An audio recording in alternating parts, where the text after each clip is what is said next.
పశ్చిమాసియాలో ఘర్షణలు, ముగ్గురు భారతీయులు మృతి. పశ్చిమాసియా ఘర్షణలో ఇప్పటివరకు భారతదేశం చెందిన ముగ్గురు నావికులు మృతి చెందినట్లు డైరెక్టర్ జనరల్ ఆఫ్ షిప్పింగ్ వెల్లడించింది. ఒమన్ తీర ప్రాంతాల్లో ఉన్న పలు వాణిజ్య నౌకలపై ఇరాన్ చేసిన దాడుల్లో ముగ్గురు భారతీయులు మృతి చెందగా మరొకరు తీవ్రంగా గాయపడినట్లు తెలిపింది.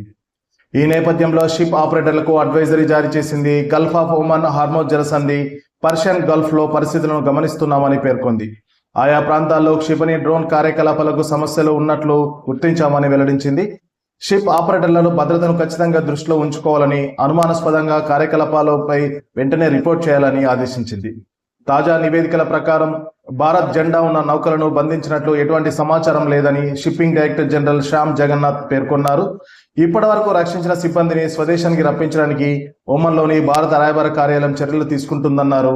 పశ్చిమాసియాలో ఉద్రిక్తలు పెరుగుతున్నందున పర్షియన్ గల్ఫ్ సమీపంలో చిక్కున్న భారతీయ నావికులకు తక్షణ సాయం అందించడానికి, వారిని భారత్కు తరలించడానికి ప్రత్యేక ప్రతిస్పందన బృందాన్ని ఏర్పాటు చేసినట్లు తెలిపారు.